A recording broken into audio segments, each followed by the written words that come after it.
सामान्य अध्यक्षज्यू आर्थिक वर्ष 2080-81 मा यस मन्त्रालय र अन्तर्गतका निकाय समेतको लागि रु 8 अर्ब 71 करोड 67 लाख विनियोजन भएको छ, जुन कुल राष्ट्रिय विनियोजनको 0.5% मात्र हो।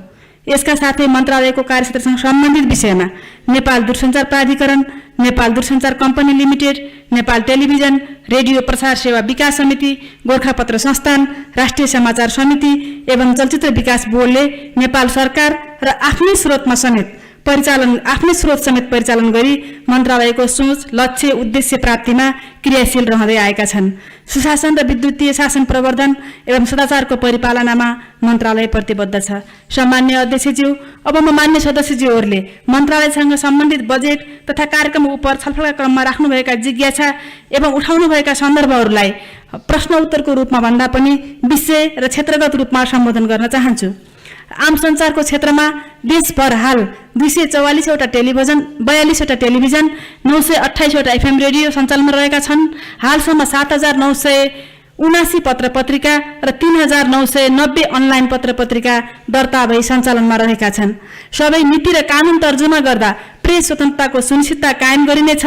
आम सञ्चार क्षेत्रलाई मर्यादित, जिम्मेवार, जवाफदेही, उत्तरदायी र विश्वसनीय बनाउन आवश्यक नीतिगत तथा कानुनी सुधारका लागि विद्यमान ऐन कानुनमा समसामयिक संशोधन तथा नयाँ तर्जुमा गर्नुपर्ने देखिएको छ। मन्त्रालयसँग सम्बन्धित कानुनहरूको तर्जुमा, संशोधन एवं परिमार्जन गर्न मन्त्रालय योजनाबद्ध रूपमा लागिरहेको कुरा मान्यज्यूहरूलाई जानकारी गराउन चाहन्छु। राष्ट्रिय सूचना आयोगको सम्पर्क मन्त्रालयको रूपमा सञ्चार तथा सूचना प्रविधि मन्त्रालय रहेको छ। सूचनाको हकको कार्यान्वयनको नियमन गर्ने निकायको रूपमा आयोगले कार्य गर्दै आएको छ।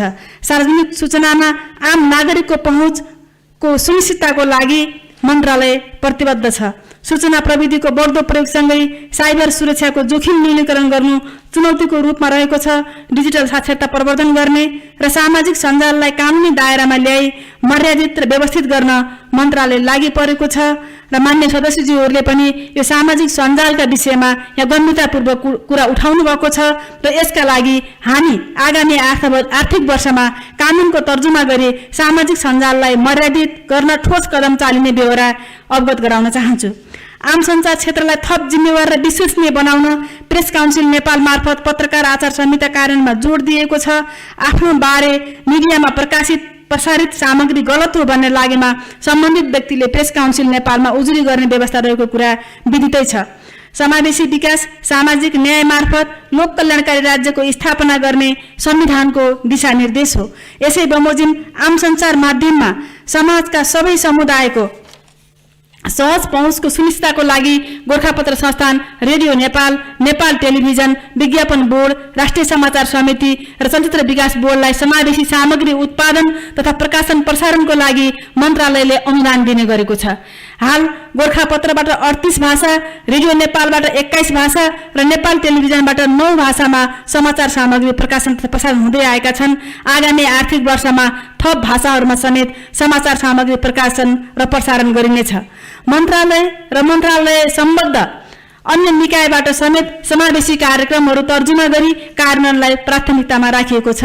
पुरानो तथा ऐतिहासिक सामग्रीहरू संरक्षण गर्ने उद्देश्यले रेडियो नेपाल, गोरखापत्र संस्थान र नेपाल टेलिभिजनमा डिजिटल अर्काइभिङको कार्य भइरहेको छ। आम नागरिक समक्ष सत्य, तथ्य र निष्पक्ष समाचार प्रकाशन प्रसारण मार्फत सार्वजनिक सञ्चार माध्यमले जनताको मन जित्ने गरी कार्य गर्दै आएका छन्। गोरखापत्रले प्रकाशनको गुणस्तर वृद्धि, समावेशी सामग्री प्रकाशन, डिजिटल प्रकाशन गर्दै आएको छ। रेडियो नेपालको प्रसारण पहुँच 92% जनसङ्ख्यामा पुगेको छ। डिजिटल टेलिभिजनको पहुँच 72% पुगेको छ। राष्ट्रिय समाचार समिति राससले आधिकारिक र भरपर्दो सूचना सामग्री उत्पादन गरी सञ्चार माध्यमलाई उपलब्ध गराउँदै आएको छ।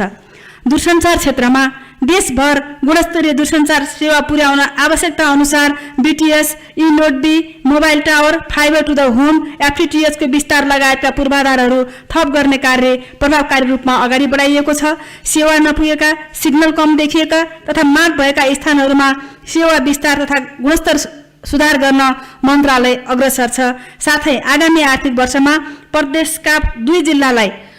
प्रदेशका 2 जिल्लालाई पूर्ण दूरसञ्चारयुक्त जिल्लाको रूपमा विकास गरिनेछ। प्रमुख लोकमार्गमा गुणस्तरीय दूरसञ्चार सेवा विस्तार गरिनेछ। सूचना तथा सञ्चारको पहुँच वृद्धि गर्ने उद्देश्यले सुरु भएको ब्रोडब्यान्ड इन्टरनेट सेवा सबै स्थानीय तहका केन्द्रमा पुगेको छ भने सबै वडा तहमा गुणस्तरीय इन्टरनेट सेवा पुर्याउने लक्ष्य लिएको छ। 4390 स्वास्थ्य केन्द्र र 5318 सामुदायिक माध्यमिक विद्यालयमा समेत ब्रोडब्यान्ड इन्टरनेट जडान कार्य सम्पन्न भएको छ। नेपाल दूरसञ्चार प्राधिकरण मार्फत आगामी आर्थिक वर्षमा ब्रोडब्यान्ड इन्टरनेट सबै सामुदायिक विद्यालय र सबै स्वास्थ्य केन्द्रमा विस्तार गर्ने कार्य प्रारम्भ गरिएको छ। नवीनतम प्रविधिको उच्चतम प्रयोग गर्दै देशभर गुणस्तरीय दूरसञ्चार सेवा प्रदान गर्न सेवा प्रदायकहरूलाई प्रोत्साहन गरिएको छ। नेपाल दूरसञ्चार कम्पनी लिमिटेडलाई 5G परीक्षणको अनुमति प्रदान गरिएको छ। आगामी आर्थिक वर्षमा व्यावसायिक रूपमा यसको सेवालाई विस्तार गर्दै लगिनेछ। सूचना प्रविधिमा सुशासन, विकास र समृद्धिका लागि डिजिटल नेपालको दूरदृष्टिसहित 2076 सालबाट सुरु भएको डिजिटल नेपाल फ्रेमवर्क कार्यान्वयनको सिलसिलामा 8 क्षेत्रहरू डिजिटल फाउन्डेसन, कृषि, शिक्षा, स्वास्थ्य, ऊर्जा, पर्यटन, वित्त र शहरी पूर्वाधार तथा उक्त क्षेत्र अन्तर्गतका 80 वटा पहलहरू मार्फत कार्य भइरहेको छ। ती क्षेत्रहरूमध्ये डिजिटल फाउन्डेसनको यस मन्त्रालय र बाँकी क्षेत्रको सम्बन्धित मन्त्रालय तथा निकायहरूको समन्वय मार्फत कार्यान्वयन हुनेछ। विद्युतीय तथ्याङ्कहरूको सुरक्षा भण्डारण र उपयोगलाई व्यवस्थित बनाउन विद्युतीय तथ्याङ्क सुरक्षा नीति तर्जुमा गरिनेछ। साइबर सुरक्षासँग सम्बन्धित विषयहरू एकीकृत गरी राष्ट्रिय साइबर सुरक्षा नीति मन्त्री परिषदमा लैजाने तयारी अन्तिम चरणमा पुगेको छ। हाल 24 घण्टा सञ्चालन भइरहेको साइबर सुरक्षा सञ्चालन केन्द्रलाई प्रभावकारी बनाउँदै साइबर सुरक्षा रेस्पोन्स टिम गठन गरी साइबर जोखिमको पूर्वानुमान र जोखिम न्यूनीकरणलाई थप प्रभावकारी बनाइनेछ। वेबसाइटमा हुन सक्ने साइबर जन्य सुरक्षा जोखिमको न्यूनीकरणको लागि वेब मोनिटरिङ प्रणालीको सुरुवात भएको छ। हाल 24 घण्टा सञ्चालनमा रहेको सरकारी डाटा सेन्टरको स्तरोन्नति गरी हेटौडामा डिजास्टर रिकभरी सेन्टर सञ्चालनमा ल्याइनेछ। निजी क्षेत्रद्वारा सञ्चालित डाटा सेन्टरको स्तरीकरण र नियमन गरिनेछ। हुलाक सेवाका लागि हाल विद्यमान रहेका हुलाक संरचनालाई एक पालिका एक हुलाकको अवधारणाबाट सेवा प्रवाहको पुनर्संरचना गर्न खोजिएको छ। यसबाट संघीय इकाइ अनुरूप हुलाक सेवाको संरचना स्थापित भई सेवा प्रवाह हुनेछ। यसरी सेवाको पुनर्संरचना गर्दा खारेज हुने अतिरिक्त हुलाकमा कार्यरत कर्मचारीको सेवाको उच्च कदर गरी न्यायोचित सुविधासहित सम्मानजनक अवकाश दिइनेछ।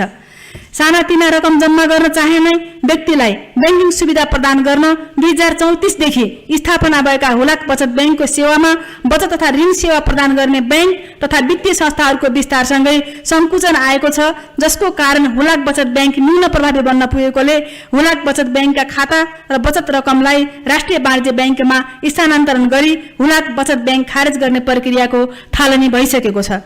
हुलाक सेवालाई आधुनिक र प्रविधि मैत्री बनाउने कार्यहरू थालनी भएका छन्। हुलाक सेवाको पुनर्संरचना मार्फत मौजूदा साधन स्रोतको पूर्ण क्षमतामा परिचालन गर्दै नयाँ व्यावसायिक ढाँचामा लैजाने तयारी मन्त्रालयबाट भइरहेको छ। चलचित्र क्षेत्रलाई सृजनशील, सांस्कृतिक तथा मनोरञ्जनात्मक उद्योगका रूपमा विकास गर्ने तथा चलचित्रको माध्यमबाट देशको भाषा, कला, संस्कृतिको संरक्षण तथा अन्तर्राष्ट्रिय स्तरमा समेत पहिचान बढाउने उद्देश्यका साथ स्थापित चलचित्र विकास बोर्ड मार्फत दोलखामा सार्वजनिक निजी साझेदारीमा फिल्म सिटी निर्माण गर्ने कार्यक्रम रहेको छ। समाज रूपान्तरणका लागि सङ्घर्ष गर्ने व्यक्ति तथा घटनासँग सम्बन्धित ऐतिहासिक चलचित्र, वृत्तचित्र र स्वदेशी चलचित्र निर्माणलाई प्रोत्साहन र प्रवर्धन गर्न बजेट व्यवस्था गरिएको छ। मौलिक चलचित्र निर्माणमा प्रोत्साहन हुने गरी स्टोरी बैंक तयार गर्ने कार्यक्रम पनि रहेको छ। मुद्रणका सन्दर्भमा नेपाल सरकारबाट प्रकाशन हुँदै आएको नेपाल राजपत्र, प्रदेश सरकार तथा स्थानीय तहबाट माग भई आएका राजपत्र र मुद्रण विभागबाट निरन्तर प्रकाशन एवं नेपाल सरकारको बजेट लगायत विभिन्न सरकारी निकायका प्रकाशन छपाई कार्य हुँदै आएको छ। संवेदनशील प्रकृतिका मुद्रणलाई देशभित्रै छपाई हुने गरी सुरक्षण मुद्रण सम्बन्धी पूर्वाधार निर्माण भइरहेको छ। अन्तःशुल्क स्टिकर, हुलाक टिकट, सवारी चालक अनुमति पत्र, राहदानी जस्ता संवेदनशील छपाईको लागि विदेशी मुद्रा सञ्चित हुने, देशभित्रै रोजगारी सिर्जना हुने र देश सुरक्षण मुद्रामा आत्मनिर्भर हुने गरी कार्य प्रारम्भ गरिनेछ। सम्मान्य अध्यक्षज्यू, सञ्चार तथा सूचना प्रविधिको क्षेत्रमा भएको तीव्र विकासले आर्थिक, सामाजिक, शैक्षिक लगायतका विभिन्न क्षेत्रमा प्रभाव पारेको छ। विश्वमा विकसित नवीनतम प्रविधिको प्रयोग गर्दै समृद्धिको लक्ष्य हासिल गर्नुपर्ने अवस्था छ।